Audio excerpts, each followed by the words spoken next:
quickly. I don't know if you can put the agenda up, Julian, quickly, just to go through it quickly. I'll just talk it through. Yeah, I just put it in the chat. Actually, I'll put it in again.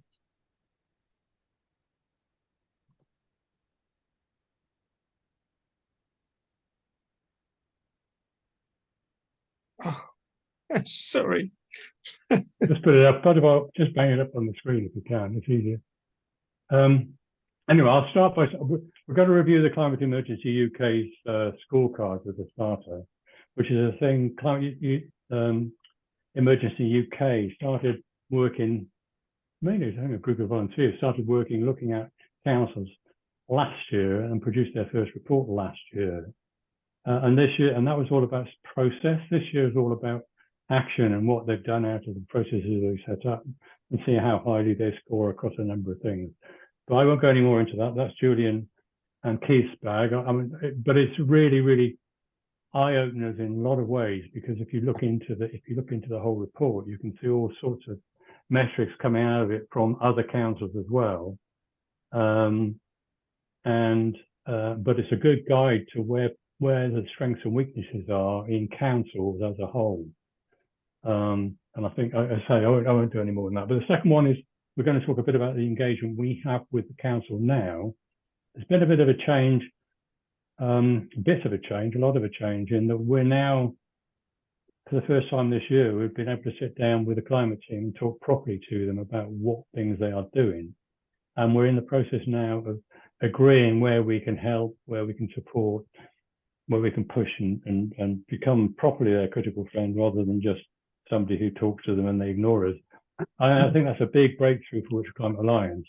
And we're hoping to carry this forward for all the groups in the county. So we'll try and act as a spokes group for the groups where we can. And if we want to, if we need to bring a group in, maybe a community energy group or something, then we want to do that with you. So I think it's really good that we've got the opportunity. We're trying to agree the process, because we won't be talking to climate team in the end. We'll be talking to officers of the council. I think that's the important change. We're not hitting politicians, excuse me, any politicians that are in the room tonight, but we're not hitting politicians. We're actually going to be able, we hope, to talk to officers who are actually on the front line trying to deal with this. Number 3, local plan progress. So local plan review consultation came out a while ago, goes back, all consultations have got to be in by the 22nd of November, and we'll be talking a bit about that. And then finally, where we've got to, we want to talk briefly, if we've got time, about lobbying MPs and how we're going to deal with the next election. Okay, so let's move back to the beginning, and let's go with Julian and Keith. Off you go. So I kick off, Julian, as I did spend a bit of time today preparing for the meeting. So I shall share my screen, and hopefully you can now see a slideshow with lots of green. Please put your thumb up if you can see Wiltshire Climate Alliance, lots of green stuff. Good. 10 minutes to talk through what I've learned about these council climate scorecards.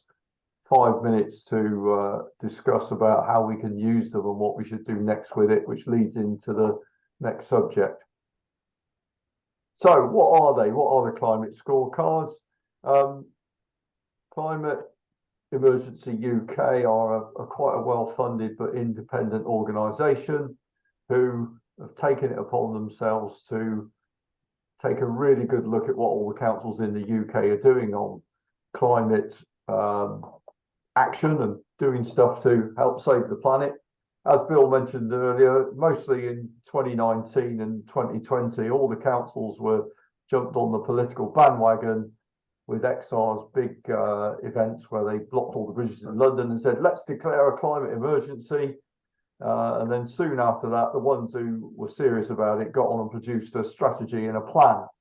So this organisation first assessed all the written plans and strategies of councils, which came out in January 2022, because councils hadn't started doing a great deal then.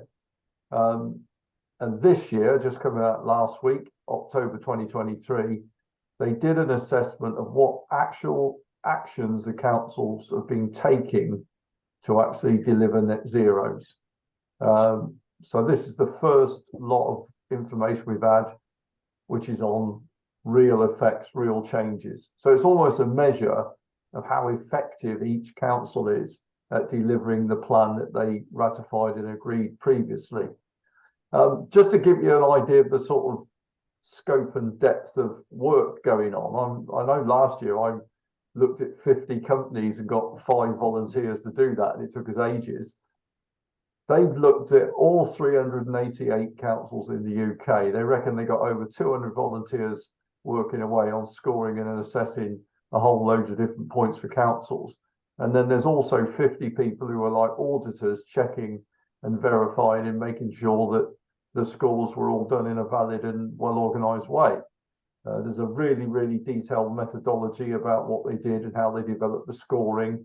And they carried out really good training. So that kind of made me feel quite good, because it feels like a pucker piece of well-researched work. And as I say, last week, they published the results for 388 UK councils. And if you want to take a look, which I would recommend, is to go to their scorecard website and have a really good look at the data and what's behind the data. They've made it quite accessible to drill down to the points that they got the scores with. Just to give you a rough idea of what it looks like, this is what the scores are. There are 7 different sections, and this is just the very top of the table. Westminster Council with the highest score, 62%. And then you get all the different councils listed are going down. What I liked about it, this is a bit of a detail from the page for Wiltshire Council on the section called Transport, where Wiltshire scored 10%. You can drill down into all the questions. There's 7 sections, there's 91 questions. Every single question, this one, is the council transitioning their fleet to an electric fleet? They scored pretty well, 1 out of the 1 point available. And if you click on this button, how is it marked? You can then start drilling down to the pieces of information that the individual researcher looked at. Warning, before long, you find yourself doing the research, because you then open a document and read it and you find the sentence that said, Wiltshire have bought some electric buses for Salisbury, that sort of thing. So they did 5,000 hours of this. So I thought it was quite a valid piece of work and a lot of detail, and the evidence is produced, which means you feel fairly confident talking about it, because if they say, well, how did you get that? You can say, well, there's the evidence from your own council minutes where you said you've done this. Just to cover it again, these are all the sections they looked at: buildings and heating, transport, planning and land use, the governance and finance of where the money's going, what the biodiversity side of things are looking like, how well the council's collaborating and engaging both internally and externally, what they're doing on waste and food reduction. And they weighted, this is for single tier councils, they weighted the different sections with higher weightings for those things which they felt would deliver the largest climate change. So like many councils who have a lot of buildings, a lot of premises under their control, how they manage their own buildings and heatings is something they can get on with, has a really big effect. Whereas you might argue that collaboration engagement makes you feel really good, but pretty difficult to measure the effect of that. Also, there were 3 sections where there were penalties available: transport, finance and planning. So in transport, for example, if that council had authorised a major new road scheme since they declared the climate emergency in 2019 and spent a load of money making more cars flow around the road system, that was seen as pretty negative. If they had failed to tackle air pollution measures in their area at all, then they picked up negative scores. So I thought that was quite good.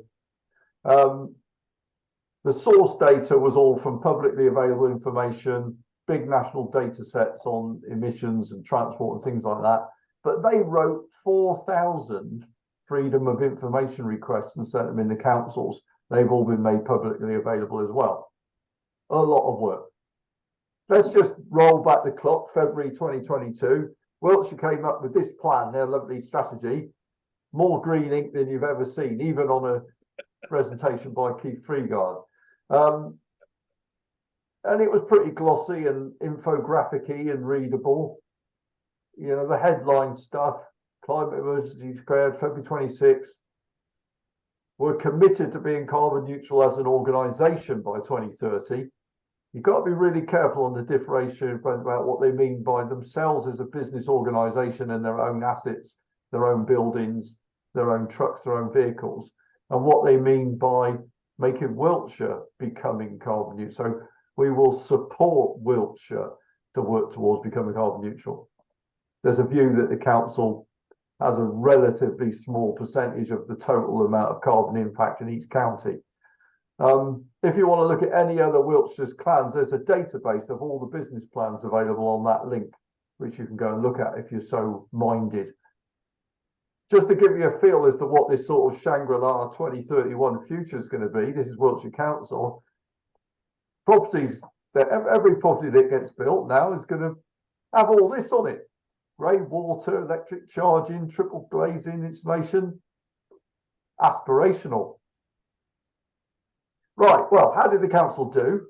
So what I did here is I on the website, you can pick up the council you're most interested in, and then on the comparisons, you can click on councils around that council, and it will put the results for the adjacent councils next to it, up to a maximum of 3 others.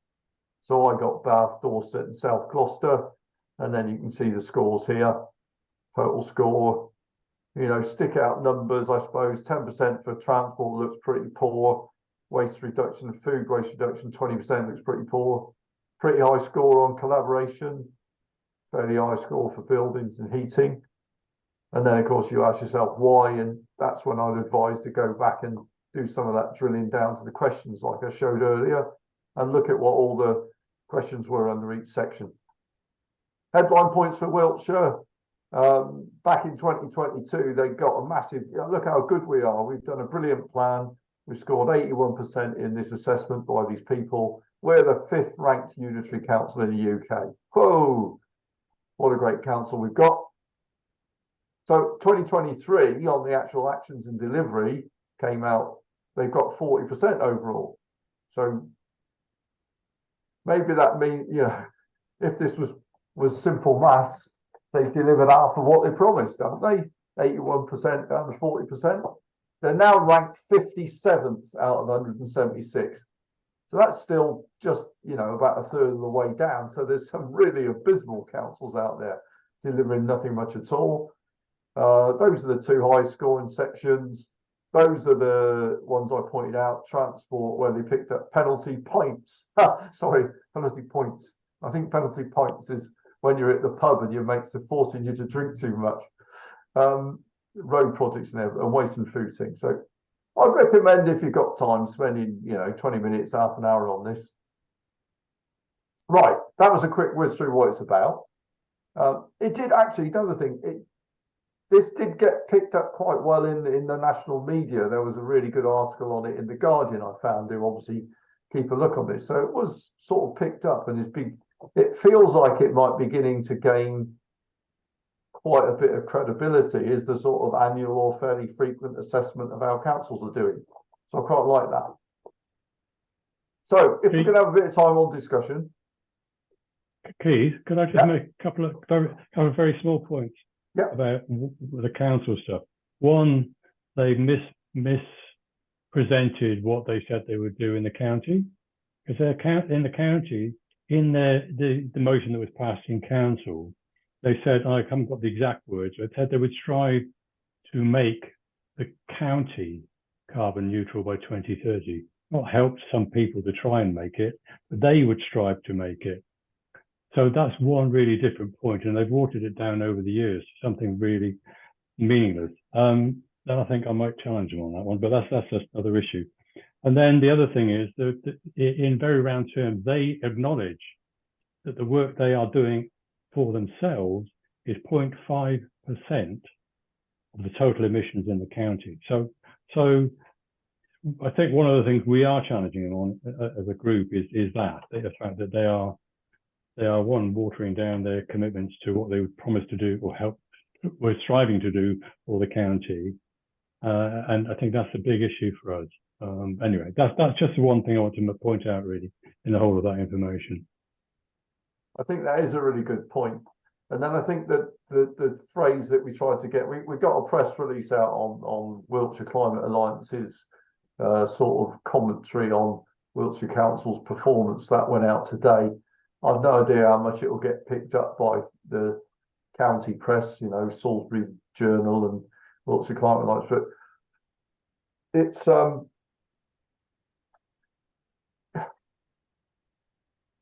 it's quite hard to see how the council are going to impact upon all those other people in the county who are driving around in lorries and making things and creating a lot of carbon. Other than the main area to me, I found myself looking at this spreadsheet we got a hold of a couple of years ago, all the contracts that the council manage, every single one nursing home in a village gets a contract, you know, school buildings have a contract, road maintenance has a contract. All the major services they supply are done by procurement, and that's where they're spending our money to deliver the services they have to deliver.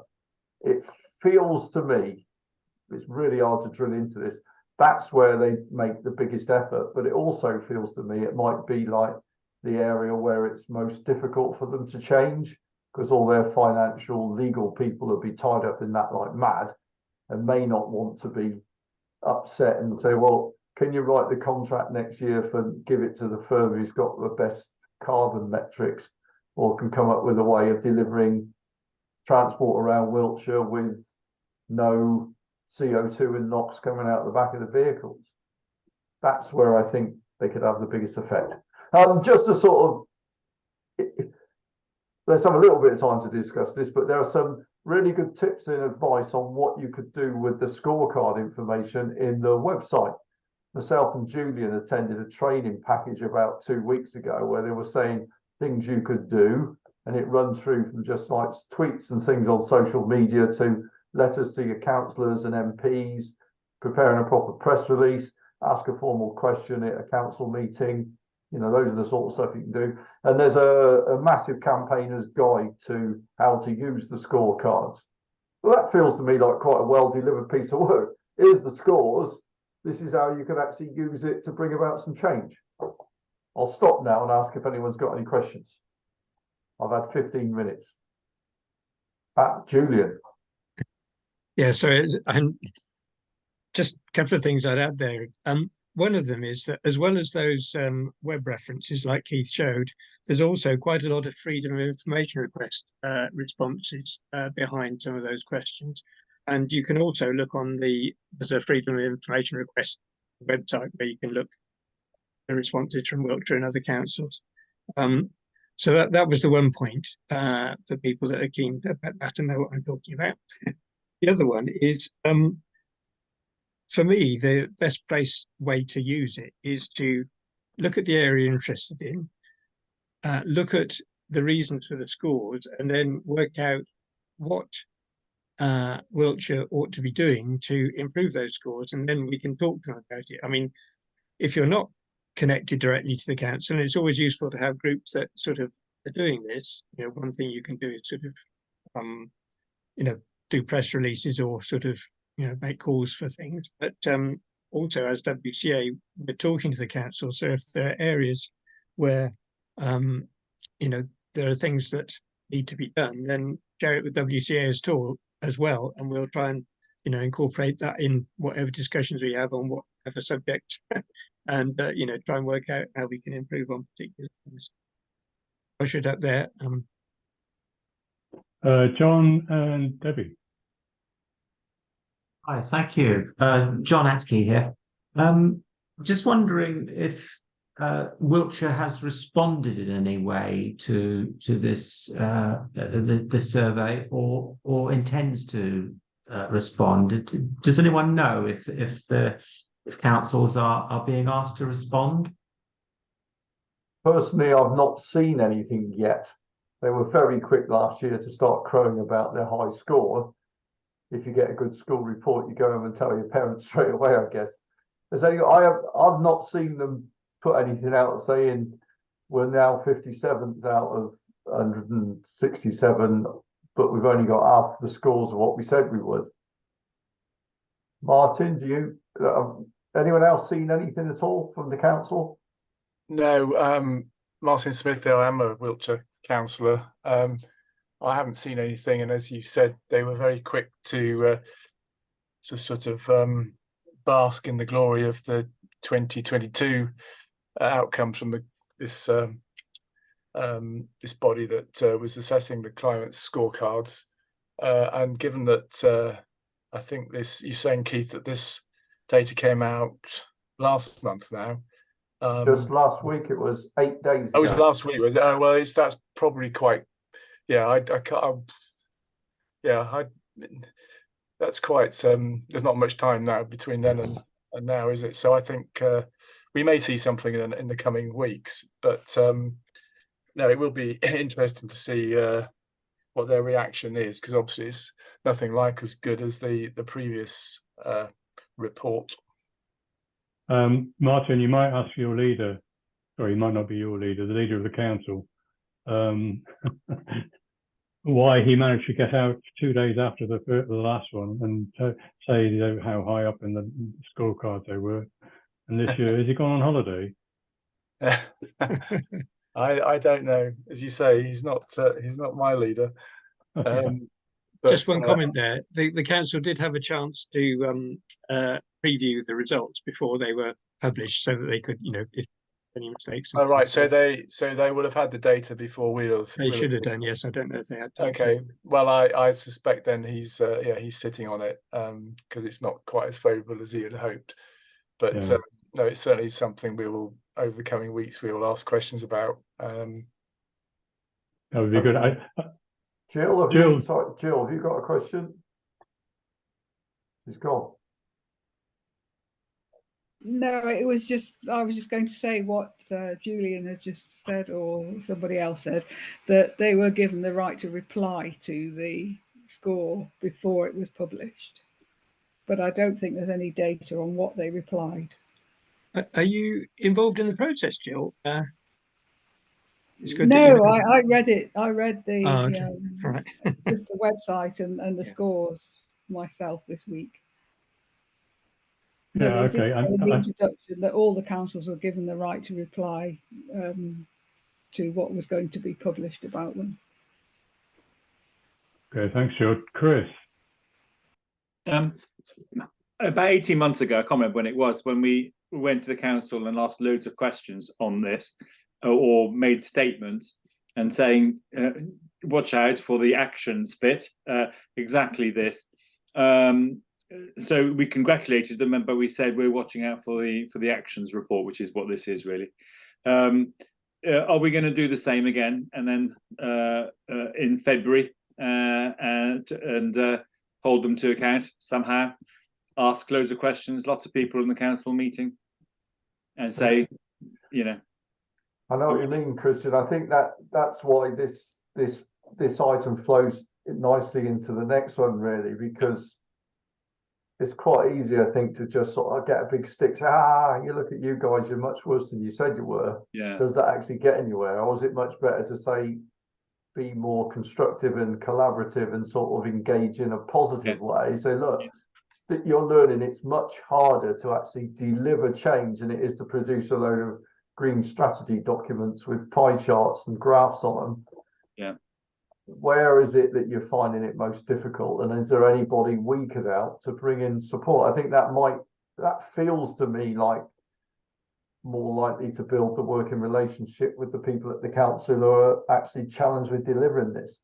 I imagine how really hard it must be trying to deliver transport improvement when you've got a contract that's probably been nailed down to the cheapest possible transport cost for ages, and the firm delivering it are driving around here, certainly around my way, the buses look 15, 20 years old already. So forcing those guys to deliver a low carbon transport solution is going to be really hard, I think. Yeah, and I think you could take another example. They let a waste contract till 2038. So changing a contract, which is possible to do, of course. It's possible to change a contract. You just got to negotiate with the contractor, but it's going to be hard work. So, you know, they've dug holes in some ways, but I think what we've been trying to say over the last few months is we want to help where we can, and I don't know that doesn't necessarily go around and say kick them in the teeth all the time. I think that because the officers in the council are definitely trying very hard, but they're constrained by all sorts of other things, including the cabinet. Sorry, Margaret, and then Martin. Yeah, my comment was going to be we need to help them. They had a plan. First contact with the enemy, the plan fell to bits. So this is how war works, isn't it? If you've ever been in one. Yeah, we might have a good. Yeah. And given that the leader of the council actually does know something about war, he should have known that this was going to happen. Well, anyway. But I think we'll take the last point away. I'm not sure we want to talk about war, particularly, Margaret. Yeah. Well, climate change is war. It's war against those who are causing it. And if we're not fighting the war, then our kids are going to suffer, aren't they? Yeah. They are suffering. Okay, Well, Martin. Other people's kids are suffering at the moment. Ours will suffer.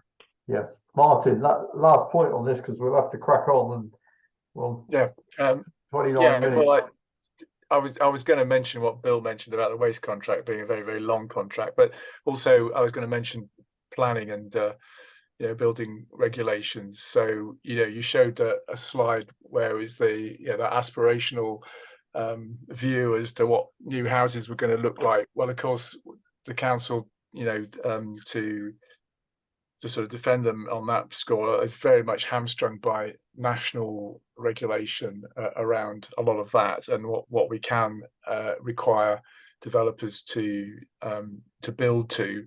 If they go too far down that track, then the local plan will get chucked out by a government inspector. Or developers will win appeals and things like that. So I think that the draft local plan I've seen, I think they've done as much as they probably can in that respect. At this stage, given where the national legislation is, and what I'm told is it's as good as the Bath and North East Somerset regulations, which I think are sort of held up as a that they've pushed the boundaries as far as they can legally go, but as you say, it's not far enough. We need changes to national legislations. Yes. See item 4 in the agenda. Everyone's hamstrung, businesses and councils, because the national legal structure is not structured to deliver change. And I think to give him credit, the leader of the council, Richard Kluwer, would go further if he thought that it would be legally possible.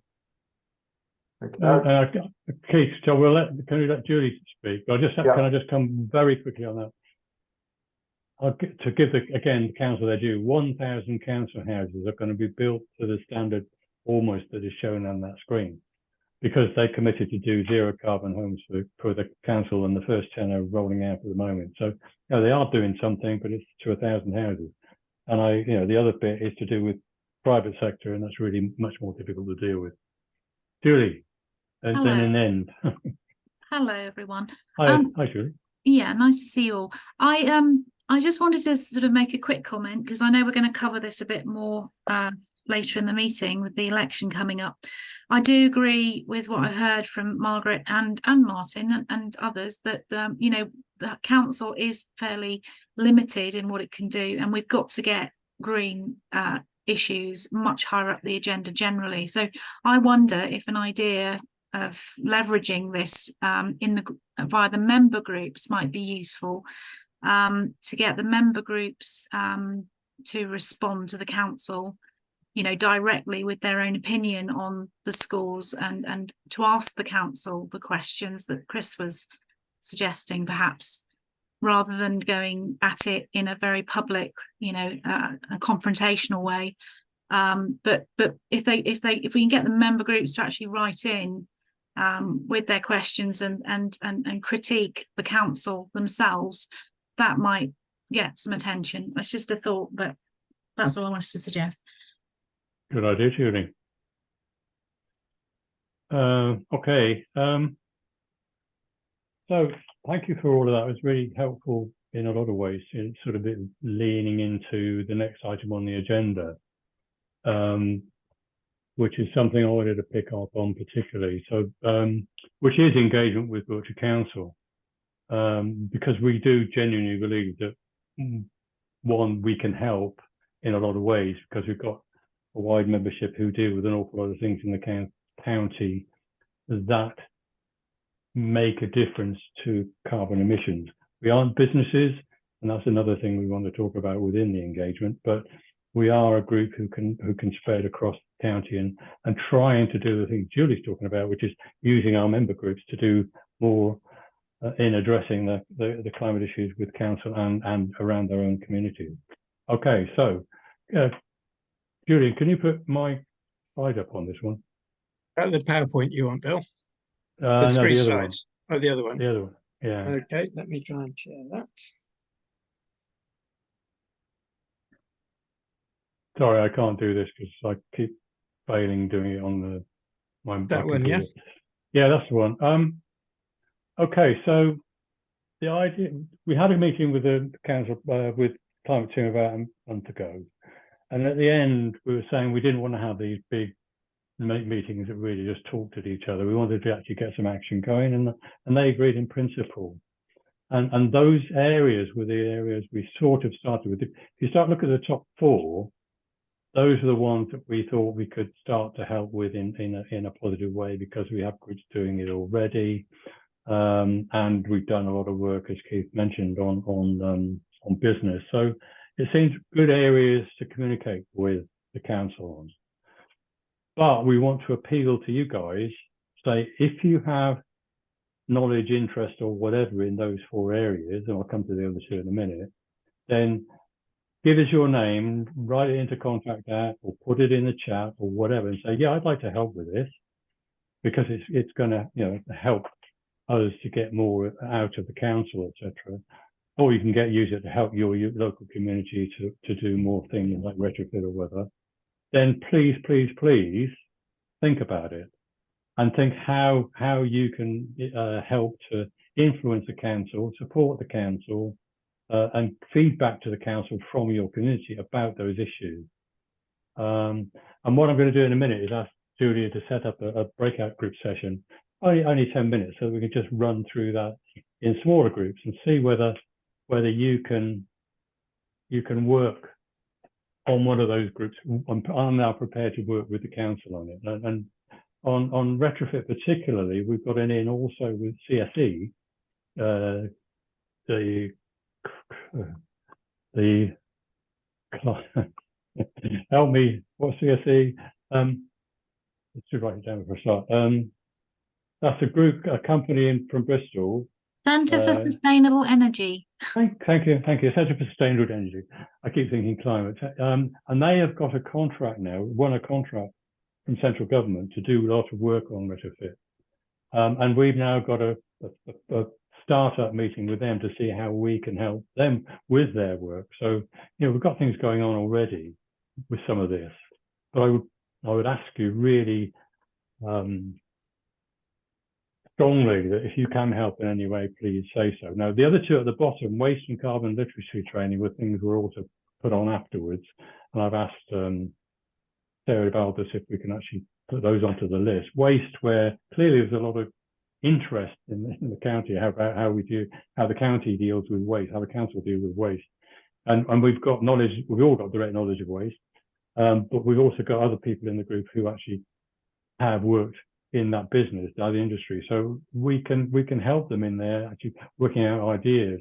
And one of our group, in fact, the chair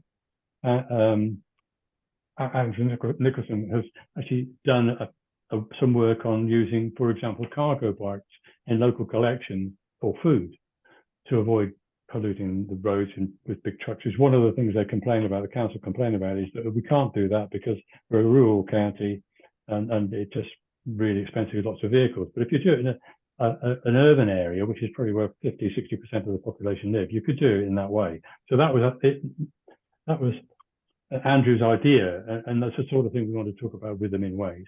Then carbon literacy training, they are already carrying that out on their staff. So they've got a package that allows them to carry out carbon literacy training. And when the person has done it, they are permitted to put a badge on the bottom of their name in the council saying, I've had carbon literacy training. And it's a whole day training for so many councils at a time, so many people in a council. It's not just councils, it's officers as well. And they've taken into a group a whole day training, and then another group are brought in. They've done 100 so far out of whatever 3,000 people, but I think they're aiming at specific areas of the climate, because the climate team do the training. And our thoughts were perhaps we can help widen that or speed it up, provide volunteer trainers or whatever if they would allow us to. So that was the thinking on that. So when we go into a breakout, those are the ones that you can think about. But if you've got any other ideas that you think might be helpful, that are material to dealing with climate particularly, so we're talking about carbon issues, there are environmental ones as well, pure environmental and land use type things, but we want to try and put those into a separate box for now and deal just with those. So Julian, could you put us into groups and see how we go for 10 minutes? I think Julian's put up a link to this list that's on the screen now, so you can see it in the breakout if somebody would pick it up. And if you can come out of that with a statement, yeah, 2 of us are going to do work on this, or 2 of us would volunteer to do this, or whatever, that would be really, really helpful for us. Okay, thanks, Julian, if you can go. Okay, sure. Yeah, so I've put a link to the document on the screen in the chat if anyone wants to open it, so you can still refer to it in the chat. Where is she? Well, anyway, back to Bill. Okay, you were saying you were happy to be involved in, but then you got cut off. What was it? I'm not sure what's involved with biodiversity, but also the carbon literacy training, and not as a trainer, but as a facilitator somehow. Lovely, thank you. Okay, everybody, thank you very much. Actually, you weren't short of time. It was just Julian very generously gave us 20 minutes and then cut us off after 15, I think. Yeah, sorry. Sorry about that. Well, I'll start with my group, if you don't mind. So, Kate, 2 Kates, Kate from Chippenham Stroke. Where'd you come from, Kate? Kate Sylvester, Cressida, who's a new joiner, and Horace, who's a councillor. And Kate Sylvester said she'll join the retrofit group, which is great. Kate, or the other Kate from Chippenham, not Chippenham, but anyway, Kate, said she would be able to provide, because of what they're doing in Chippenham at the moment, in Chippenham Town Council, is be able to provide a report on charges, which is really an EV report on charging. So that's really helpful. And then she's talking about see-through carbon and Robert Stern's play on helping local businesses to decarbonise, which she feels is a really good thing to go with. And she's going to do some more work on that, I think. It's suggesting perhaps to pull that out through our group, which I'm very happy to do, I think. He talked to us a while ago about his scheme, and I think we need to talk more with Kate about that. So that's where we got to. Next group. I might have been number 2, I think. So I was 3, so I apologise. Oh, sorry. All right. Okay. So yeah, so we had a lot of retrofit interest in our group. We've been, and one of the things we really need to do is share information about the boiler upgrade scheme, and particularly relevant, obviously, people off gas, but also very important for other people. Then John was keen in helping again with or he's very keen in seeing it happen anyway, the carbon literacy training, and he and Debbie may be interested in helping with the admin of it as well, which is great.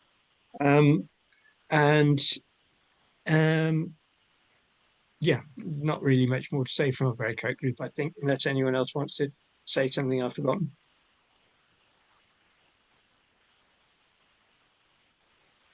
Okay. Okay, move on. Number 1, whoever that was. So that was Julie, Keith, Margaret, and Sophie. I don't mind having a go at summarising it.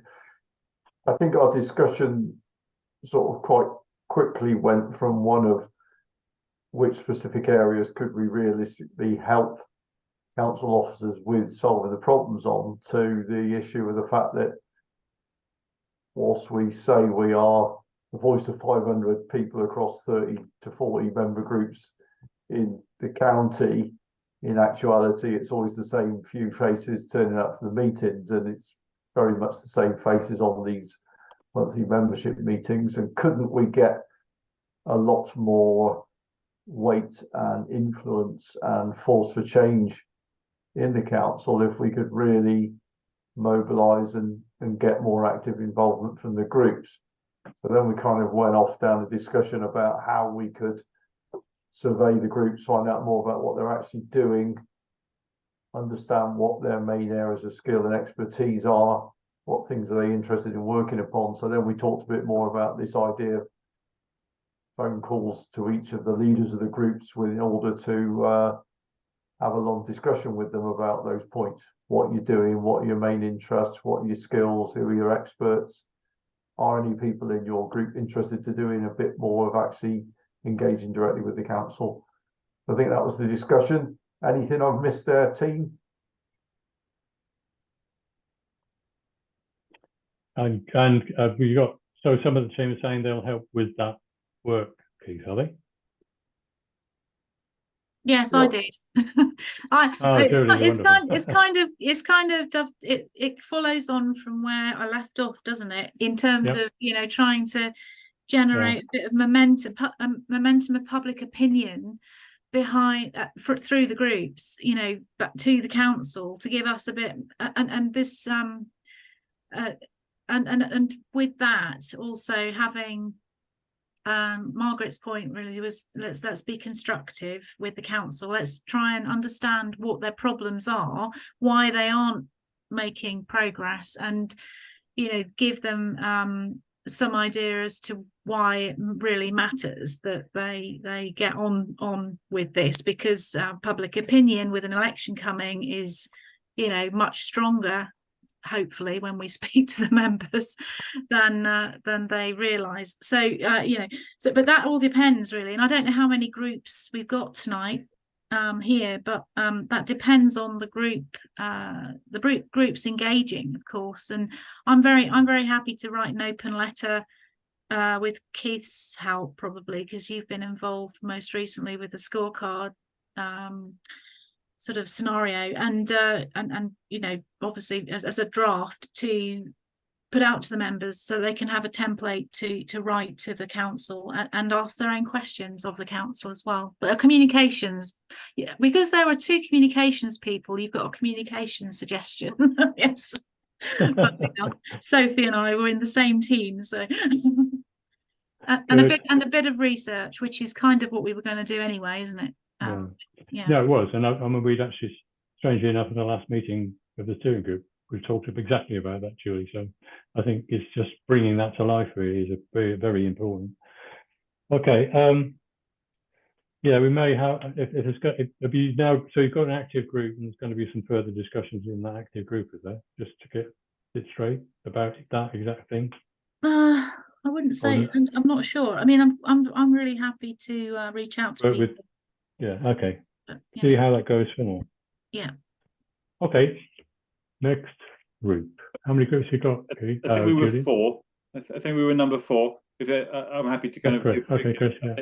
So we had a quick discussion about the carbon literacy thing. Everybody was very much in favour of that. We weren't quite sure what WCA's role was going to be in that, as whether we're putting pressure on Wiltshire Council to deliver more of that, or whether we're going to become trainers ourselves or try and promote training. So just need a bit of clarity around that. Enid was quite interested in being involved in that, as she's already undertaken some of that training. Thank you, Enid, for that. We then went on to speak about the retrofit stuff. So some good stuff here. So it was nice to have the Wyatts with us, who've done the green open homes, which seems to have gone well. And we're waiting for an update and kind of what came out of that. I understand I've been a bit out of it for the last few months, but I understand there's a working group. I think several people are quite happy to help with that. Suggested maybe that we have a big, maybe March or something like that, a county-wide green open homes thing over 4 weeks or whatever. Work closely with Wiltshire Council to do that, but also with individual member groups to get those member groups to identify people within their own groups who've got nice green homes that they're happy to demonstrate, etc., and have a county-wide session over several weeks, but working closely with Wiltshire Council, so it's seen as a joint effort. Okay. I'd be quite happy to work on that as well, on that last thing down there. Okay, so Chris, just so we can get clear, carbon literacy training, the Enid and somebody else said they were going to do that as well. I'm not sure if anybody else put their hand up at our group for that. Enid did. Enid, you put your hand up? On the chat, you can see people have want to help with that.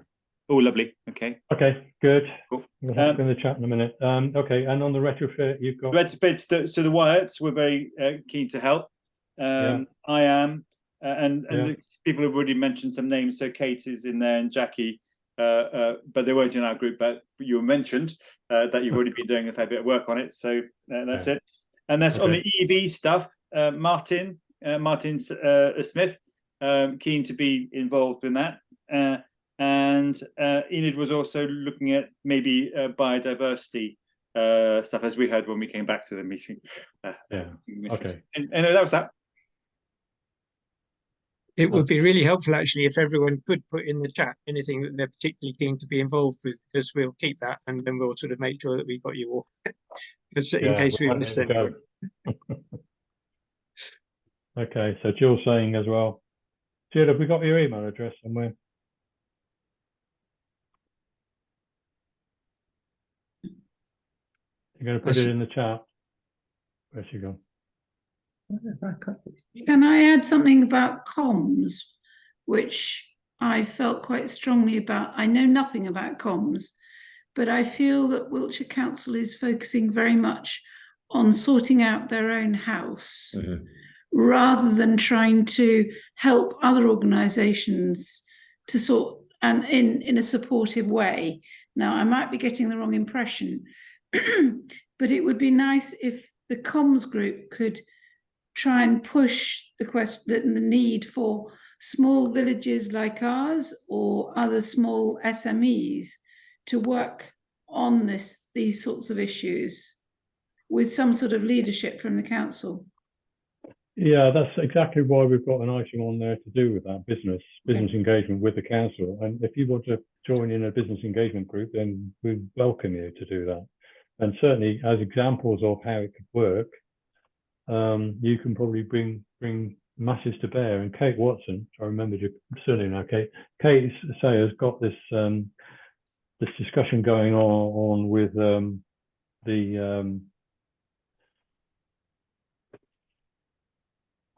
on, I'll get back to it in a minute. See-through carbon, which is another way of getting hold of SMEs. But you are absolutely right. The council are focused on their own house, and they freely admit that. But I think that's why we're saying we want to engage with you with business, because Keith did such a bloody good job with his team last year on creating a business overview of the county and what we could perhaps do next. And we need a lot of people to help on that, really, and offering help in there is brilliant. So, you know, your name is now firmly in that frame. Okay. Now, have we got any more groups? You must have. No, that was it. It was only 4, Bill. Oh, was it? Mhm. Okay. All right. So where do we go next? Let's shoot. What time is it? Good God, we've used up the whole evening already. Number 3 was local plan progress. I think I'll do that. That's me, and I'll do that very quickly. So local plan progress. We've got a team of people who are looking at the local plan review, which is the regulation 19 review the council have to send out to communities. Closes on the 22nd of November. We are working on things at the moment, and we are going to respond to the council's review by the 22nd of November. We've got a few people working on it already. What I was going to do, and I thought, can you put the slide up very quickly, Julian? Which slide The is one that? that's the 3 slides. Oh, yeah. Just work through them. I'll take essentially 2 minutes, just so you get a Okay. feel for what we're talking about. And then if you want to, if you've got knowledge in the areas that we're dealing with, then that would be great. And perhaps you could help, but that's another request. Okay, so what you've got there is CSE, the Centre for Sustainable Energy, thank you very much, have given us a report. So they sent us a report, free of charge, which is brilliant, off the back of another thing we're doing with them, on the local plan document. And they made a number of recommendations in that report as to what we should be focused on. And you see the list there of, forget the introduction and things, that's just their views of things. They name a number of policies. The local plan is full of policies, okay? And they're using those policies to address the areas in the whole county about a wide variety of things. But basically it's about housing, transport and energy. And there are lots of other little bits around it as well. And they looked at all of the policies that they put out for this, and the only one they scored green was their net zero standards for new development, which is the one that people have been talking about copying Baines, which they have, and plus they've done better than Baines in some areas actually.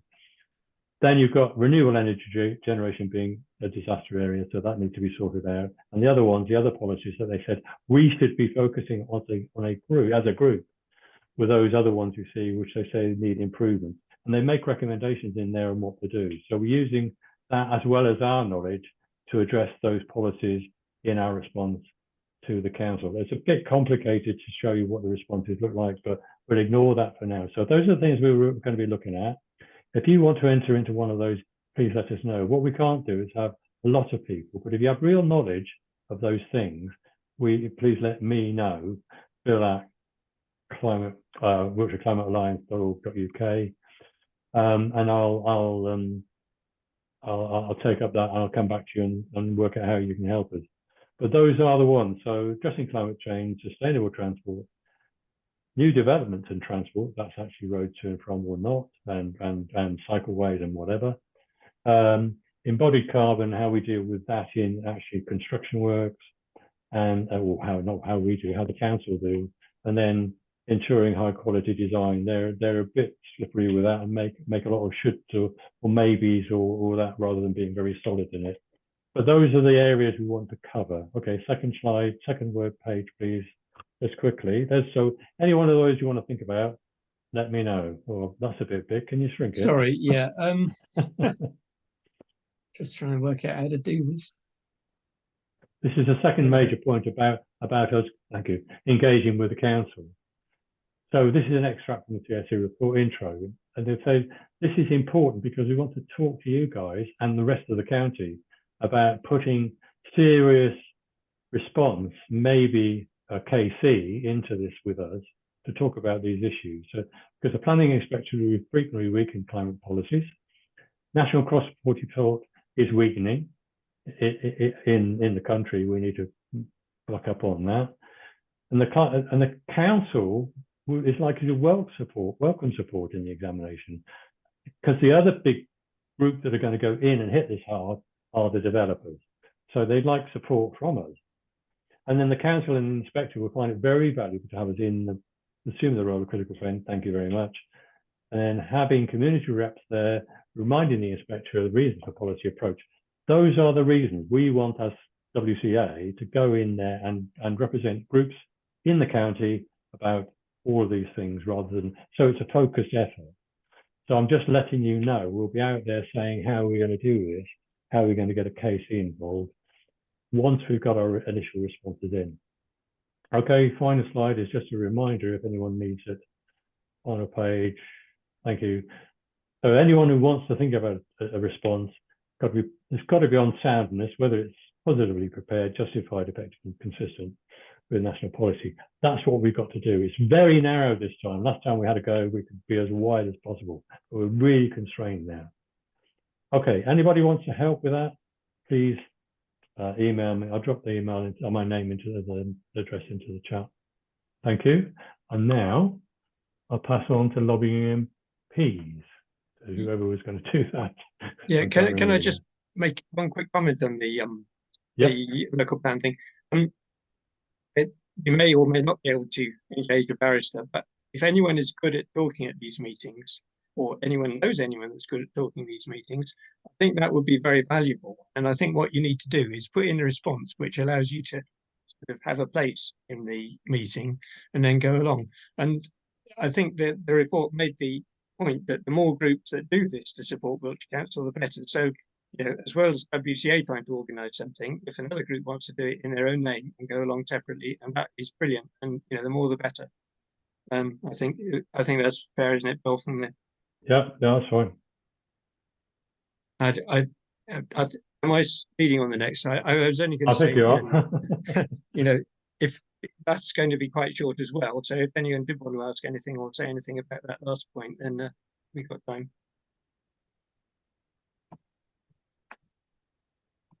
Okay, so I'll go on to talk about the MP engagement, which sorry, I'm just getting my notes up here. So I think again Keith did some good work on this together with me, but so, and we did touch on this at the previous meeting as well, so apologies if I'm repeating it for some people, but I know there were some people here that weren't at the last meeting.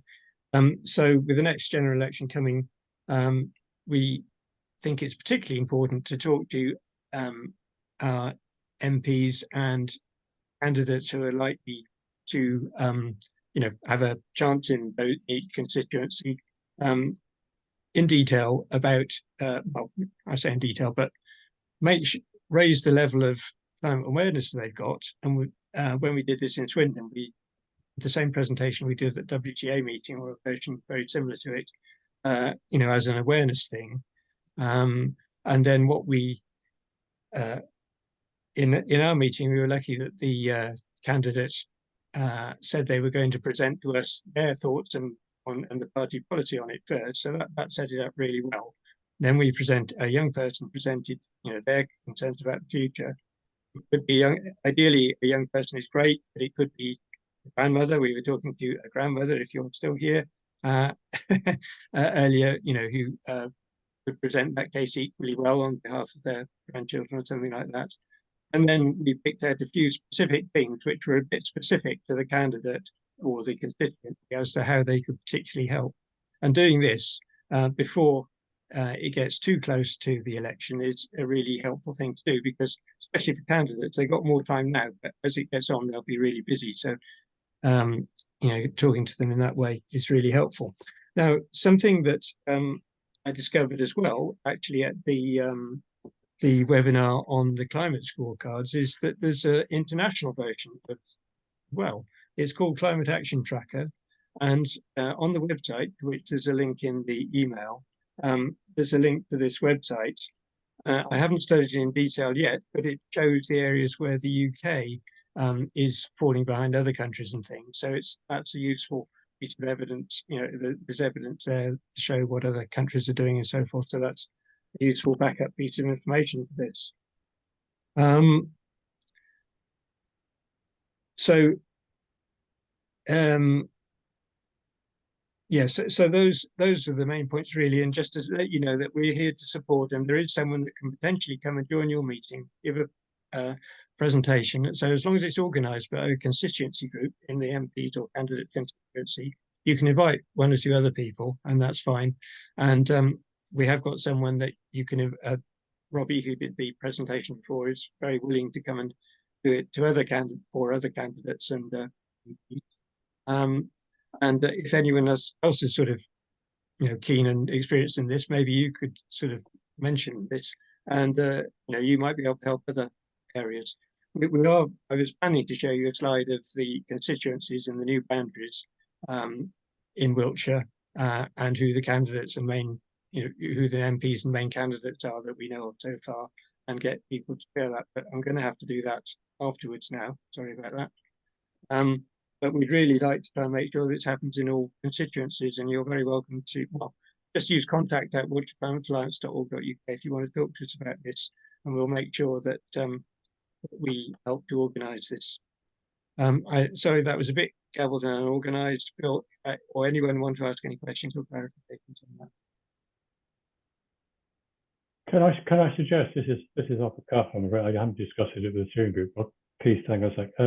Just from what you've just said, Julian, why don't we run the December meeting on the basis of all of that and just focus it so people can chew it over Christmas?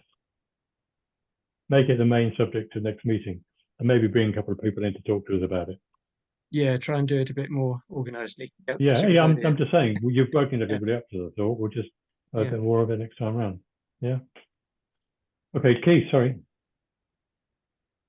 Yeah, I did some thinking on this sort of a few weeks ago, and then I was really struck this week that dropped through the letterbox was a bit of lobbying information from a Lib Dem candidate, and it double underlined to me that there's been a really big change, particularly in our area, on which constituency I live in. I'm now voting with people from Gloucester and across Wiltshire, across the county boundary, which feels really different to what we had before. And that kind of makes me think that maybe that is a real opportunity to drive some real change. But the problem I have, it's not an area I'm familiar with working in, and I really could do with some how do you go about trying to get all the potential candidates in this new constituency together? Do you talk to them all as one? Do you try and organise some sort of a hustings event?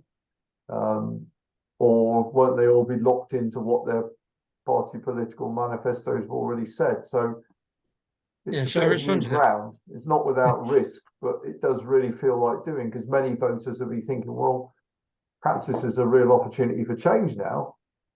I don't know. Yeah, just to respond quickly to that, and we've got some experience in Swindon of doing this, and I think that having meetings individually with the top 2 or 3 candidates in a constituency is more effective than trying to get them all together, because they may well not want to come together. It's good to organise a hustings before the election, but that's a different thing really. What we're talking about here is raising awareness and establishing a relationship with the individual candidates or MPs. Candidates obviously in the hope they will be your MP, and if you establish a relationship with them now, that's really good. So yeah, personally I would always go for just organising individual meetings, because it's a nightmare trying to get them all together. Thanks, Julian. Martin. Yeah, I think Julian's absolutely right. I remember back in the 2019 general election, there were 2 sets of hustings arranged in our area. One was specifically on sort of climate and environment, and another one was on more general issues. And the Conservative incumbent refused to appear at either of them, so it was a bit meaningless, really. So I think you definitely got to tackle them individually. And going back to Keith's comment, yeah, the South Cotswold constituency is carving out part of North Wiltshire and joining it with South Gloucestershire. So that's going to make the political scenario there much more exciting, I think, in the next election. But we are, I mean, as it happened, we are working more closely now with people in Tetbury and Kemble and sort of Lechlade and Fairford, basically on the sort of this agenda, you know, the climate agenda. So because there's little community groups obviously in those parts of the world as well. So there is a bit of cross fertilization going on now, which is good. Okay, Tony. Well, I think I'll just follow on from that because, yeah, my point was that there must be lots of organisations who are having similar conversations to us now about wanting to interrogate their potential MPs. So, yeah, it's about linking up with those organisations that have, you know, interests such as ours. So, I mean, I think Martin obviously mentioned that he's already talking to various towns within the Cotswolds, but I mean, we have lots of links. I know, Julian, you're very involved with Friends of the Earth and things like that. So, I mean, do we know collectively other organisations who are thinking the same way and perhaps linking up with them and, you know, so be able to really share our actions and actually, you know, have a good turnout should we have a hustings arranged? Yes, I mean, I completely agree with that. I should have said, really. I mean, again, the way we organised the meetings in Swindon was that we certainly worked closely together with the Quakers and other groups, and we just got a range of people amongst our contact circle. It wasn't, you know, just the local group. And I'm certainly not suggesting it could just be WCA trying to talk to the MPs. You know, it's something that someone in the constituency needs to sort of lead on it and get together with other people that are interested in try and build a little network. And then a meeting of maybe 15 people is ideal. And you can have, you know, 1 or 2 people leading on particular questions and other people just to add impact, really, and you know, maybe make the odd comment, and ideally a range of people, range of demographics. So you want to get a few young people, and working with the local college or school can be a good way to do that. There's usually an environmental science teacher or something like that. Make sure you've got a sort of gender balance as well. That's quite important, especially if it's a female candidate, but well, whether it is or not, really. Yeah. So yeah, good point, Tony. Quite agree with that. Been suggested that maybe we with WCA produce a list of key questions we should be asking the candidates. I asked that person whether they'd be prepared to take a lead on it. So yeah, Julian, if you want to take a lead on it for the moment and start the ball rolling and be a sort of centre for people sending in, these are the sorts of questions that we might want to ask our candidates, and maybe draw up a skeleton plan for when you go and set one of these things up, because I think it's actually, yeah, if we're doing similar things and sharing that plan out to not just WCA, as everyone's saying, maybe the local communities or whatever, the groups of communities doing the same thing. Well, Keith already actually did a little briefing. We can develop that a bit more as well, and you know, work out a good range of questions to put in. I think you did, didn't you, Keith? I may be getting confused. That was after the Friends of the Earth meeting where we had a presentation from a guy called Abby. And Friends of the Earth are also very happy to help with this. And they may well have contacts in the areas as well. The Friends of the Earth have got that big sort of campaigning action network structure that they take part in, haven't they? Which is about how a lot of that seems to be about how to organise your campaign, etc.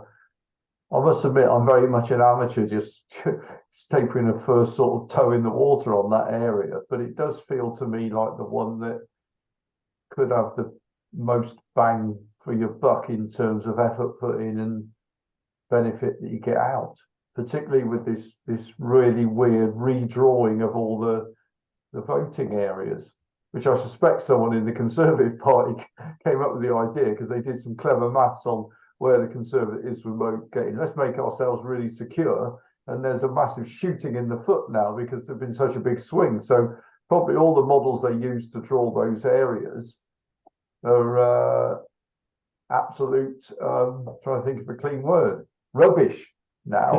Casting aspersions on the electoral, whoever it is, commission or whatever. Well, yeah, I just can't understand why it was drawn out. It's why. it's happened, and I can't understand why. And now it's an opportunity.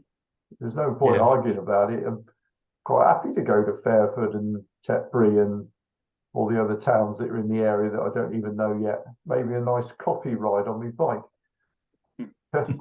Very nice part of the world. Yeah, it's almost as nice as Malmesbury.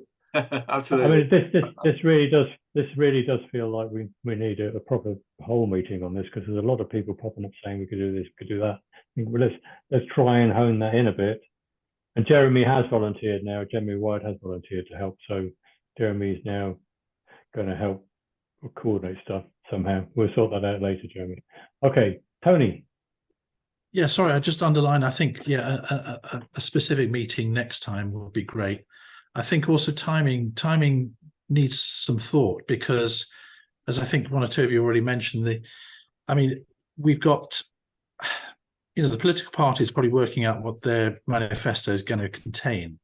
So while that is in formulation, I think, some sort of pressure would be helpful, perhaps to exert, that might influence what goes into those before we leave it too late nearer the time. So perhaps now is a good time to, as Julian said, establish relationship, maybe even write to the various political party local associations and say, we would like a discussion, we're interested in this, we're interested in what your candidate is going to be pursuing.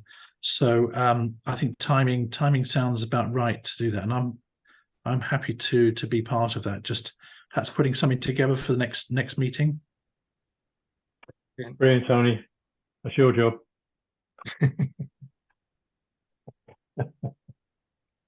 Pick it up with Jeremy as well, will you? Yeah, Jeremy and Julian, you too? Yeah, absolutely, yes. Please. Anyone else? Julie, did you want to, I know you're chocker with stuff, but is that something you might? No, I'm not really. I actually, it kind of echoes exactly what I was trying to do about 4 months ago, and then it died a death because I disappeared for 4 months. So I'm really keen to pick it up again. Yeah, let put me on the list. No problem. Okay, so it's a T and 3 J's. Yeah. Yeah, at least. Anybody wants to join, email Tony. Okay, good, excellent. Keith, you too. Yeah. Okay. Yeah, I'm interested in that. I think that could be worthwhile. I'd love to sit in front of the Lib Dems and the Conservatives and the Greens and the Independents and the Monster Raving Looting Party and find out what they're going to do to save the world. Okay, I think we're at the end of our formal session now. Thank you really very much. It's been a great meeting, I have to say, at every stage, and I appreciate all the input. Whether we can capture all the things that we said we're going to do with each other, I hope we can. I've made a few notes. So, Julian, in his usual ways, made some too, and we'll try and make sure that those people that are picked up to say they're going to do something, we will make sure you're on the fire to actually get something done, because I think it's important that we do now do these things and push forward. Really important.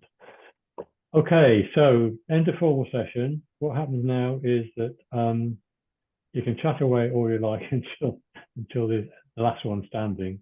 So anybody who wants to just have a general moan about whatever, or we've got a brilliant idea they want to talk to people about, or just wants to chat about WCA or their group, please stay on. Otherwise, it's good night for him, from him, etc. Okay, cheers, guys, to us who are leaving.